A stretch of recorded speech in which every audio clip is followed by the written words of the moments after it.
Hey groupers, how you been? I sent out a video yesterday that I was going to start getting consistent. So today is the day I'm getting consistent.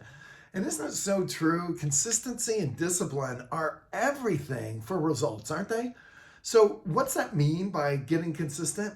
Well, if you're watching this and you watched yesterday, I told you about really coming together and really discussing one of the greatest writings of all time.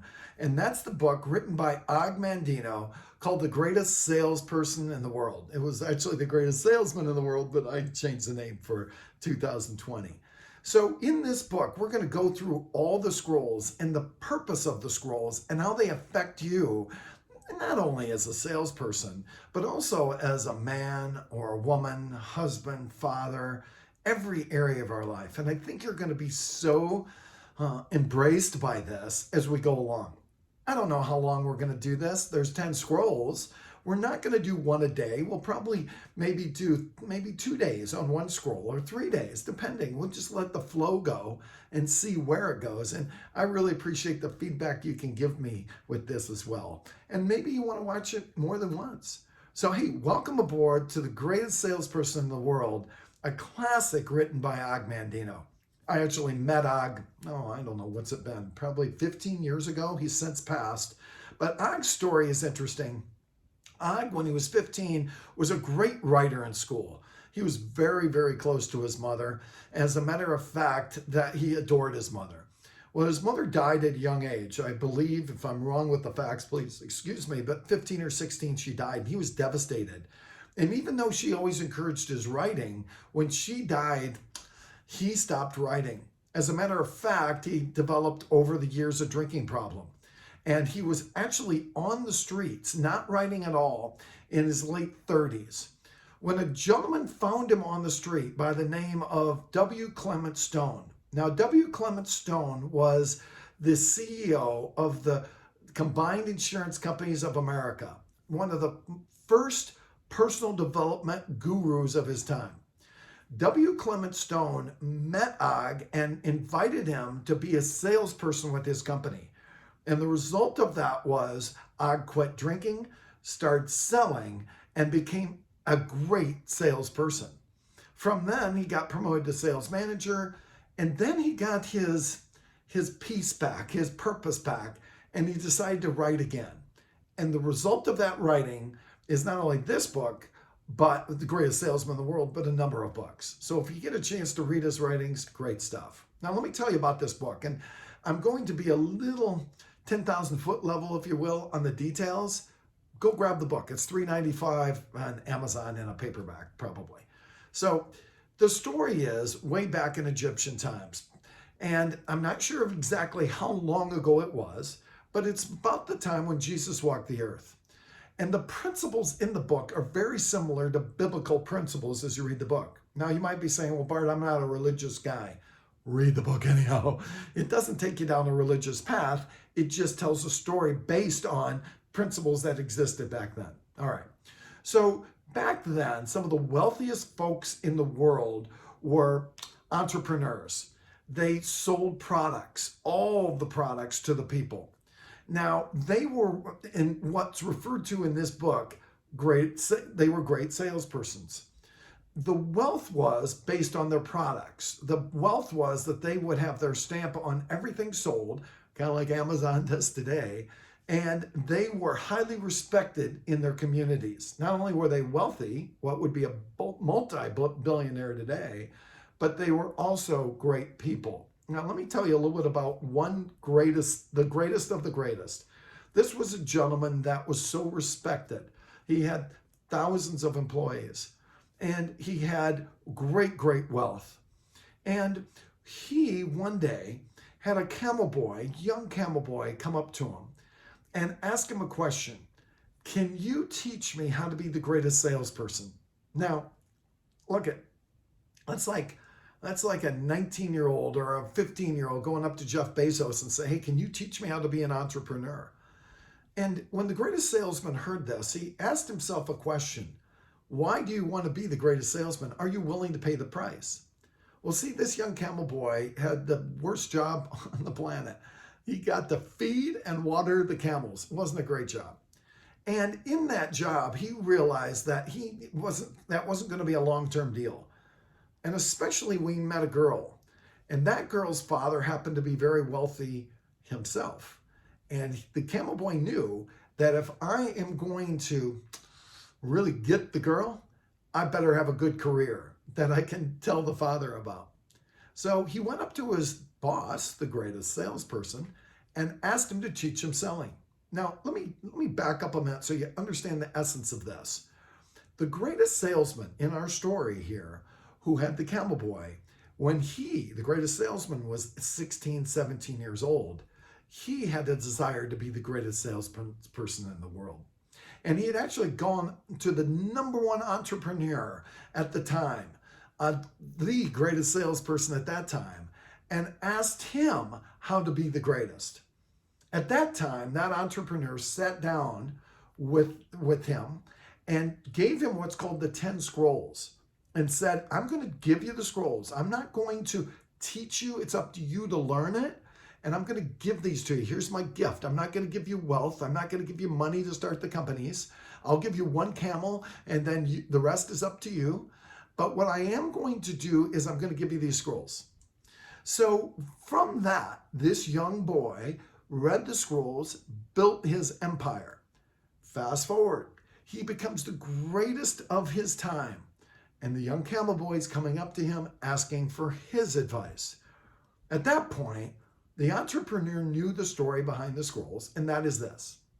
When he was young, his mentor told him, I'm going to give these to you, but you cannot share them with anybody. They're a secret. Learn them. When you are leaving this earth, somebody will knock on your door and give you a sign that they want help. And that's the person that you're supposed to give the scrolls to for the next generation. So here we are. The greatest salesperson gets this inquiry from the camel boy to learn how to be the greatest. And he knew that this was the person he was supposed to give the scrolls to. At that point, he gave the scrolls to the young boy and gave him one of his blankets that was highly, highly respected, and said that I'm going to give you the blanket. It's your job to go sell it. And I'm going to, from then, know if you're going to be the greatest salesperson. Now, I'm not going to go into any more details. The rest of it's really interesting. You've got to get the book. But that's kind of the start to this. He gave them the blanket. He knew this was the person. And he gave them, because of that result of that, giving him the blanket, he gave him the scrolls because he knew he was the one. Now, here's what happened. The camel boy then took these scrolls and became himself the greatest salesperson in the world. And he was told that when you get this, you are to spread it around. And thus, that's the story. You and I are going to spread these because it's not just going to make us the greatest salesperson, but the greatest person. So let's look at those scrolls and let's have fun with this, because that's really what it's about, right? So you're going to see me look to the left every once in a while. You probably think I have these memorized. Well, I'm pretty close to that, but every once in a while I got to look and say, what's the next one? Number one, today I begin a new life. And again, we're going to go through all of these through this series with you. Man, that's great for me. I love that, because sometimes I go to bed and I'm just exhausted mentally and physically from the energy to build a new business. And I love to know when I get up in the morning and I see the sun come up and I hang out with God that, man, today's a new day. I love that part. So today I begin a new life. Number two, I will greet this day with love in my heart. I love that, because one thing I teach is there's 4 parts of sales. There's the head, which is how we think. The heart, it's our character. Our hands, which are the tactics, the steps to a sale, right? And then the feet, which is that thing that moves us, that vision, that mission. And this is the heart piece. Today, I will greet this day with love in my heart. Eustace used to tell us when we meet a client to go up to them and say to ourselves, not out loud, I love you, I love you, I love you, I love you. And the reason for that is because it changes us. And we come from a servant mindset. I love that one. Okay, number 3, I will persist until I succeed. Isn't that so true? I mean, here's the deal. You and I get that if we stop persisting, if we stop trying, if we stop going to the next step, that's where failure sets in. And here's the deal. We do not fail until we stop. By me failing and then saying, what am I supposed to learn from that? And then moving on to the next day and to keep moving my feet, that's where success eventually happens. You and I have to fail. But the reality is, the more we fail, the better off we are if we ask ourselves, what am I going to learn from that? And we keep persisting. Next one, I am nature's greatest miracle. I don't know about you, but I can sometimes beat myself up. And yet I have to be careful of what I say to myself, because that conscious thought goes into my subconscious and affects my results. So letting myself know I love myself is a key piece. Here's the reality. If you and I do not love ourselves, it shows in our results.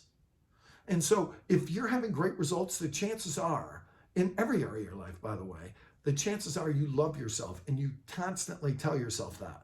But we all go through those stages where we beat ourselves up. Sometimes we need to, but what we also have to do is ask ourselves a better question. What can I learn? What can I learn? What can I learn? And what did I do right? Okay. I will live this day as if it's my last. Hey, in AA, I've got 35 years of sobriety plus. And in AA, they tell you one day at a time. I would have never got there if I thought, oh, where am I going to be in 35 years? Come on, man. But I also would have never got there unless I lived this day as if it's my last. I was going to do everything possible right now to be the best I can be. That's so powerful. Next one. Today, I will be the master of my emotions. Today, I will be the master of my emotions. I was talking to a gentleman this morning on a sales call, and he's struggling, man. And you could just see it in his face. He had wrinkles and frowns, and he's a young guy. And I could just tell his emotions are just knocking him out. He's just beating himself up. You and I have to be very conscious of those emotions and drive them to where we want, not to where we don't want. I mean, it doesn't make any sense to go where we don't want, right? The next one, I will laugh at the world. Hey man, we're going to have fun doing this, and we have to have fun, whether we're on the pavement or in the office. We have to laugh through the journey, because laughter is it triggers a chemical which puts us at peace. Hey, I had a salesperson way back in the day when I had my used car lot. His name's Fred. Fred was a roadie with the Grateful Dead. He smoked a lot of weed in his day. Great guy, but man, he was a little moody. And Fred, though, when he would come into the dealership, he was one of my salespeople, and he was like in a good mood. Man, he would get people to laugh. He was an absolute comedian. And every time we got him to laugh, what would happen? That's right, he sold something. And then there's other days he'd come in like this, and guess what happened then? You're right, he didn't. It was so obvious, I could tell as soon as he walked in whether or not he was going to have success. Next one, I will multiply my value 100-fold. And I think what that really means, and we'll drill it down, but I really believe it means I will serve, I will serve, I will serve. And I'm convicted, I'm a man of faith, and I'm convicted to serve more. That's kind of why we're doing this. You and I need to hear this stuff. I will multiply my value 100-fold. The more I give, the more we get. I love what Zig Ziglar says, you can get anything you want if you help enough people get what they want. The next one is so cool. I will act now. Remember earlier we talked about W. Clement Stone, who was the CEO of the Combined Insurance Companies of America? That was his philosophy. I will act now. I will act now. I will act now. I will act now. And I will tell you, just by saying that to ourselves, it forces us to, when you say it in your conscious, it forces the subconscious to act on that. Love it. And the last one is actually my first one. I will pray for guidance. I do that every morning, 6:30 out there, actually earlier, where I'm out there and then the sun pops up and I just pray for everything in my day. And that's just me. What we're going to go through here is not a religious deal, but it is, how do we be better? How do we become the greatest dad in the world? How do we become the greatest father in the world? I guess that's the same thing.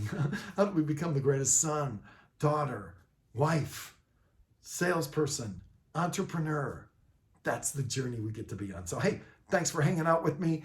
Tomorrow's will be a little bit shorter, but we're going to drill each of them down as we go along, and we'll see you tomorrow on Auto Mastery.